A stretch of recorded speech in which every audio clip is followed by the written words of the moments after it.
नमस्कार साथियों, आप सभी का हमारे YouTube चैनल में बहुत बहुत स्वागत है।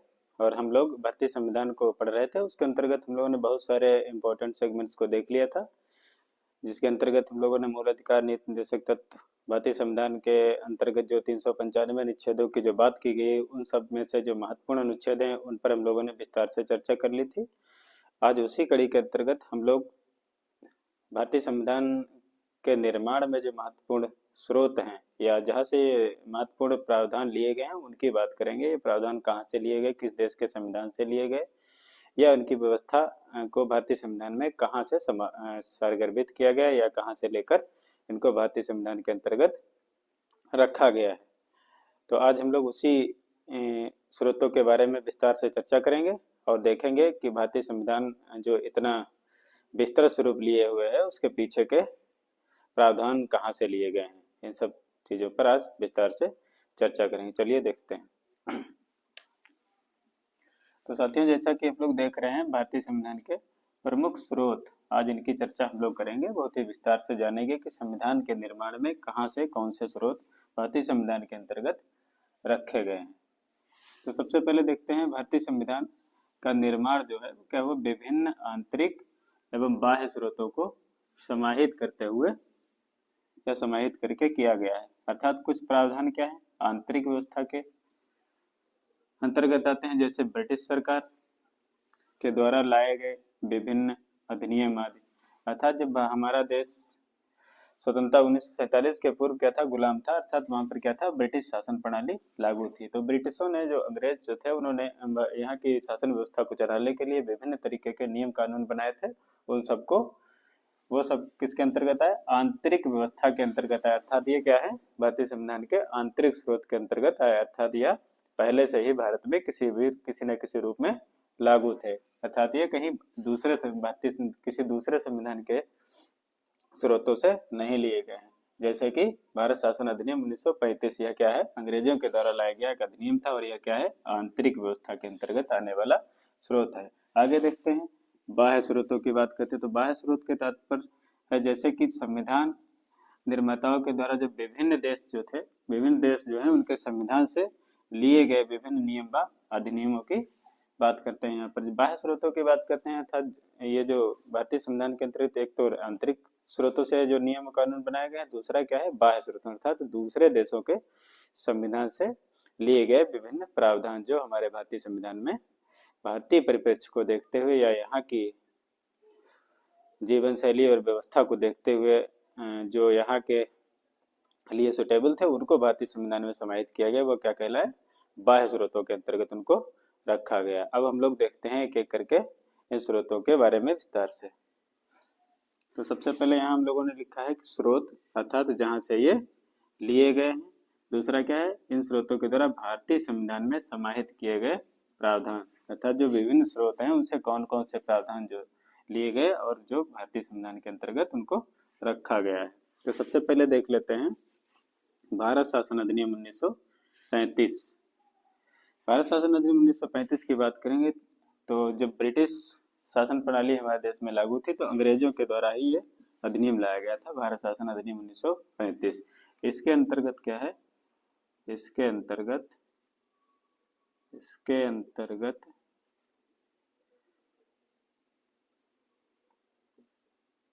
लगभग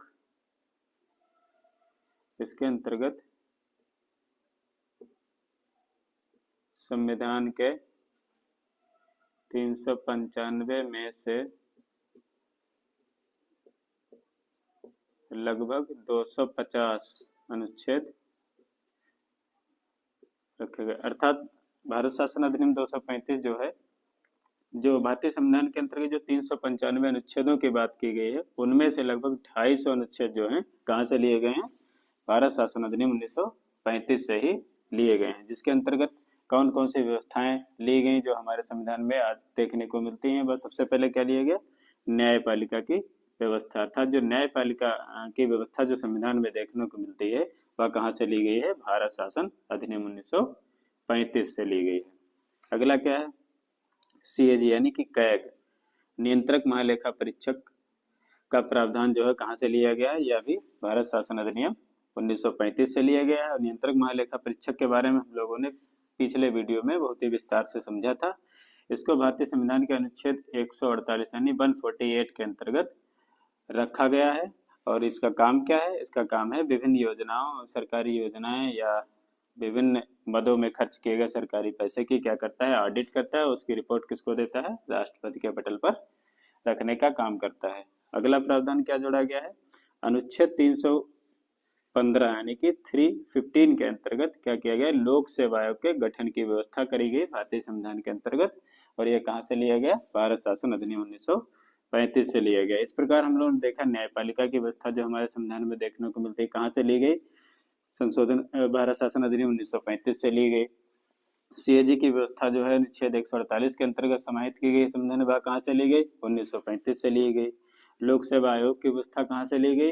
वह अधिनियम 1935 के तहत भारतीय संविधान में अनुच्छेद 315 के तहत रखी गई।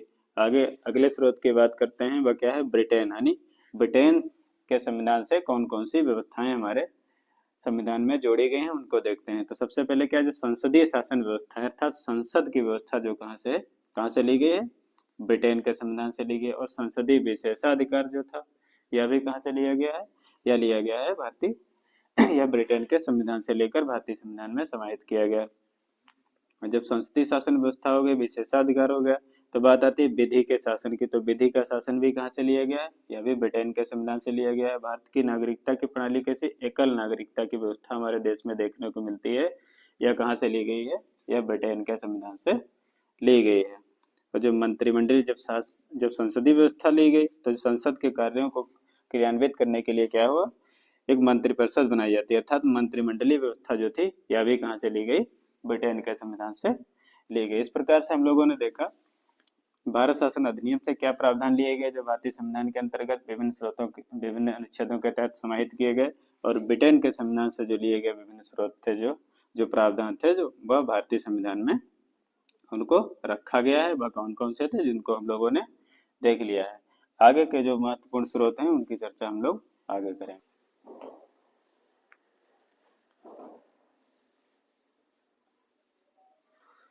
चलिए साथियों, अब हम लोग देखते हैं आगे के जो महत्वपूर्ण स्रोत और उनकी विशेषताएं क्या हैं जो भारतीय संविधान में समाहित की गई। तो उसके बाद देखते हैं यूएसए अर्थात अमेरिका के संविधान से कौन कौन से प्रावधान लिए गए हैं जो भारतीय संविधान के अंतर्गत हम लोगों को देखने को मिलते हैं। सबसे पहले बात करते हैं मूल अधिकार अर्थात भारतीय संविधान के भाग 3 के अंतर्गत जो अनुच्छेद 12 से लेके 35 तक जो देखने को मिलते हैं मूल अधिकार वह कहाँ से लिए गए हैं? अमेरिकी संविधान से लिए गए हैं। न्यायिक पुनरावलोकन की शक्ति अर्थात संसद के द्वारा या मंत्रिमंडल के द्वारा जो नियम बनाए जाते हैं या किसी विधेयक पर पक्ष और विपक्ष के द्वारा जो वोटिंग होती है उसमें अगर कोई निर्णय नहीं निकलता या उसके द्वारा कोई नियम बनाया गया है जो क्या है जनहित के लिए प्रभावी नहीं है या उसकी विशेषता उतनी अधिक नहीं है, तो ऐसी स्थिति में इस प्रकार के बनाए गए नियमों की क्या कर सकता है? सुप्रीम कोर्ट क्या कर सकता है? उनका पुनरावलोकन कर सकता है अर्थात उनकी जांच करने का अधिकार रहता है। यह प्रावधान कहाँ से लिया गया है? न्यायिक पुनरावलोकन का अमेरिकी संविधान से लिया गया है। भारतीय संविधान में अनुच्छेद 137 137 के तहत समाहित किया गया है। अगला क्या है? निर्वाचित राष्ट्रपति अर्थात जो राष्ट्रपति की व्यवस्था जो हमारे संविधान में देखने को मिलती है वह कहाँ से ली गई है? अमेरिकी संविधान से ली गई है। और राष्ट्रपति पर महाभियोग लगाने की जो प्रक्रिया अर्थात उसको राष्ट्रपति को उसके पद से हटाने का जो प्रावधान है जिसको महाभियोग के नाम से जाना जाता है वह कहाँ से लिया गया है? अमेरिकी संविधान से लिया गया। भारतीय संविधान में इसको अनुच्छेद 61 के तहत आर्टिकल 61 के तहत रखा गया है।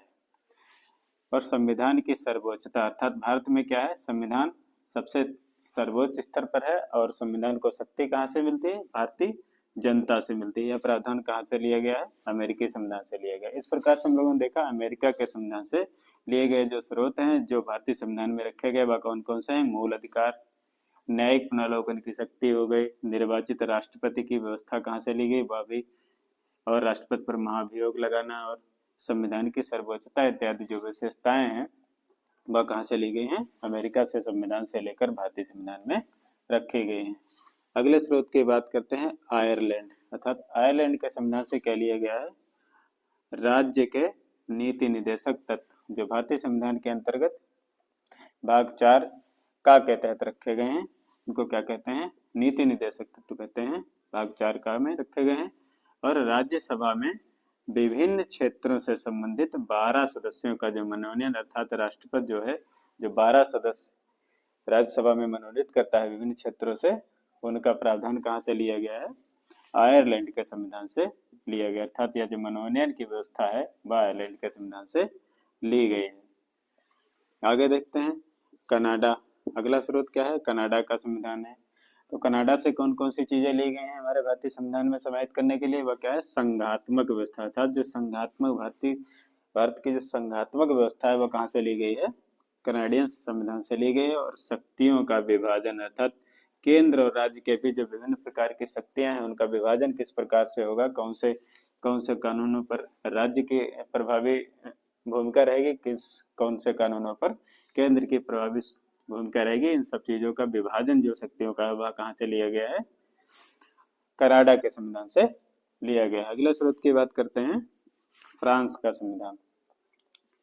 और कनाडा से एक और चीज ली गई है, अवशिष्ट शक्तियों का केंद्र के पास होना, अर्थात जो शक्तियां हैं उनका विभाजन केंद्र और राज्यों के बीच देखने को मिलता है। और कुछ विशेष शक्तियां जो होती हैं, जो केंद्र और राज्य के अतिरिक्त जो बची हुई शक्तियां हैं या बचे हुए कार्य जो हैं उनको क्या कहते हैं, कुछ अवशिष्ट शक्तियां जो हैं वह किसके पास होती हैं, वह केंद्र के पास होते हैं। अर्थात अवशिष्ट शक्तियों का प्रयोग जो है केंद्र सरकार के द्वारा अर्थात संसद के द्वारा किया जाता है। ऐसी व्यवस्था कहाँ से ली गई है, कनाडा के संविधान से ली गई है। अगले स्रोत की बात करेंगे तो यह है फ्रांस। फ्रांस के संविधान से क्या लिया गया है, समानता, स्वतंत्रता, बंधुत्व तथा गणतंत्र जैसे शब्दों को भारतीय संविधान में समाहित किया गया है। और ये जो शब्द हैं समानता, स्वतंत्रता, बंधुत्व और गणतंत्र, यह कहाँ से लिए गए हैं, यह फ्रांस के संविधान से लिए गए हैं।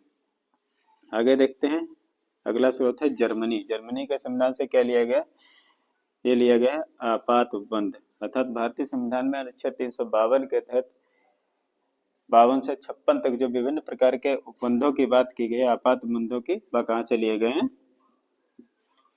जर्मनी के संविधान से लिए गए हैं। और आपातकाल के अंतर्गत जो मूल अधिकार जो दिए गए हैं उनका निलंबन या भी प्रक्रिया कहाँ से ली गई है, जर्मनी के संविधान से ली गई। जब राष्ट्रीय आपात की स्थिति होती है तो ऐसी स्थिति में मूल अधिकार क्या होते हैं, उनको संसद के द्वारा समय समय पर जरूरत के अनुसार निलंबित किया जा सकता है या उन पर रोक लगाई जा सकती है। अगले स्रोत की बात करते हैं ऑस्ट्रेलिया। ऑस्ट्रेलिया के संविधान से क्या लिया गया, संयुक्त अधिवेशन बुलाने की व्यवस्था जो है वह कहाँ से ली गई है। तो संयुक्त अधिवेशन बुलाने की जरूरत कब पड़ती है, संयुक्त अधिवेशन बुलाया जाता है जब दो सदनों के द्वारा किसी नियम को लेकर, किसी प्रस्ताव को लेकर अगर आपसी सहमति नहीं बन पाती है, तो ऐसी स्थिति में राष्ट्रपति क्या करता है, दोनों सदनों के सदस्यों को एक पटल पर बुलाता है, इसको क्या कहते हैं, संयुक्त अधिवेशन। तो ये संयुक्त अधिवेशन बुलाने की व्यवस्था आर्टिकल 108 यानी कि 108 के तहत की गई है। इसको राष्ट्रपति बुलाता है और संयुक्त अधिवेशन की अध्यक्षता कौन करता है, लोकसभा अध्यक्ष करता है। अगली व्यवस्था क्या है, समवर्ती सूची का प्रावधान, अर्थात जो हमारे संविधान में 3 प्रकार की सूचियां देखने को मिलती हैं, संघ सूची, राज्य सूची और समवर्ती सूची। तो जो समवर्ती सूची के अंतर्गत समाहित किए गए विषय जो है, अर्थात जो समवर्ती सूची की व्यवस्था जो है वह कहाँ से ली गई है, ऑस्ट्रेलिया के संविधान से लेकर हमारे भारतीय संविधान में समाहित की गई है। इस प्रकार से हम लोगों ने विभिन्न स्रोतों की बात की गई, जहां से विभिन्न तरीके के प्रावधान या विशेषताएं उठाकर हमारे भारतीय संविधान के अंतर्गत भारतीय पृष्ठभूमि या भारतीय व्यवस्था को देखते हुए उनमें विभिन्न प्रकार के संशोधन के द्वारा उनको संशोधित रूप में भारतीय संविधान में समाहित किया गया है, जिसके लिए विभिन्न अनुच्छेदों के अंतर्गत इनकी व्यवस्था देखने को मिलती है। और यहाँ से बहुत सारे सवाल हमारे आने वाली परीक्षाओं में या विगत परीक्षाओं में पूछे गए हैं। यहाँ से एक सवाल बनता है कि भारतीय संविधान जो है विभिन्न देशों के संविधान की नकल है, तो विभिन्न आलोचकों ने ऐसा कहा है, जो कि क्या है, पूर्णतः गलत है। क्योंकि भारतीय संविधान जो है ऐसा नहीं है कि इसका निर्माण जो है विभिन्न देशों से हूबहू उठाए गए प्रावधानों को सीधे सीधे रख के बना दिया गया। ऐसा नहीं, तो भारतीय संविधान के निर्माताओं ने भारतीय पृष्ठभूमि को देखते हुए विभिन्न देशों के संविधान से लिए गए जो प्रावधान हैं उनको युक्त युक्त संशोधित रूप में भारतीय संविधान के अंतर्गत समाहित किया, अर्थात उनको अपडेट कर कर भारतीय संविधान के या भारतीय नागरिकों की जरूरतों के अनुसार यहाँ की मूल व्यवस्था के अनुसार उनको संशोधित करके यहाँ के संविधान में विस्तार से रखा गया है या विस्तारित रूप में रखा गया है। इसलिए कहते हैं कि भारत का संविधान जो है सबसे बड़ा और लिखित संविधान है। भारतीय संविधान की तुलना अगर किसी भी देश के संविधान के साथ की जाए तो वह नहीं की जाए। अगले स्रोत की बात करते हैं तो अफ्रीका, दक्षिण अफ्रीका के संविधान से क्या लिया गया? संविधान संशोधन की जो प्रक्रिया है वह कहाँ से ली गई है? दक्षिण अफ्रीका के संविधान से ली गई है। और भारतीय संविधान में इसको अनुच्छेद 368 के तहत समाहित किया गया है। और अनुच्छेद 368 के तहत भारत की संसद को यह अधिकार है कि बस आवश्यकता के अनुसार भारत के संविधान के विभिन्न प्रावधानों में संशोधन कर सकती है, लेकिन यह संशोधन उस स्थिति तक ही मान्य होंगे जहां तक कि संविधान के मूल ढांचे में कोई परिवर्तन नहीं होता है। इस प्रकार से हम लोगों ने विभिन्न स्रोतों के बारे में बहुत ही विस्तार से चर्चा की और आप लोग इसका स्क्रीनशॉट लेकर रख लें, 2-3 बार देख लेंगे तो यहाँ से आने वाले जितने भी विकल्पी सवाल हैं विभिन्न परीक्षाओं में वो आप लोग आसानी से हल कर पाएंगे। यहाँ से बहुत सारी संख्या में प्रश्न अभी तक पूछे गए हैं, जैसे कि पूछ दिया जाता है कि अपशिष्ट शक्तियाँ, भारतीय संविधान में अपशिष्ट शक्तियों का प्रावधान जो है वो कहाँ से लिया गया है। उसमें दे देते हैं अमेरिका का संविधान हो गया, ब्रिटेन का संविधान हो गया, कनाडा का संविधान हो गया। इस तरीके के सवाल आते हैं और बहुत सारी परीक्षाओं में अन्य सवाल भी पूछे जाते हैं, जैसे कि आपात उपबंध कहाँ के संविधान से लिए गए हैं, या भारतीय संविधान में संशोधन की प्रक्रिया जो है किस अनुच्छेद के तहत ली गई या किस देश के संविधान से या ली गई है, राष्ट्रपति का प्रावधान कहाँ से लिया है। इस तरीके से बहुत सारे सवाल पूछे गए हैं और आगे भी पूछे जाते रहेंगे। इसलिए परीक्षा की दृष्टि से यह टॉपिक आपके लिए बहुत ही महत्वपूर्ण है और आशा करते हैं कि यह टॉपिक आपको बहुत पसंद आया होगा। अगर आपको अच्छा लगा है तो इसको लाइक, शेयर और सब्सक्राइब करें और अपने दोस्तों तक भेजें ताकि वह भी अपनी तैयारी में 4 चांद लगा सकें। धन्यवाद।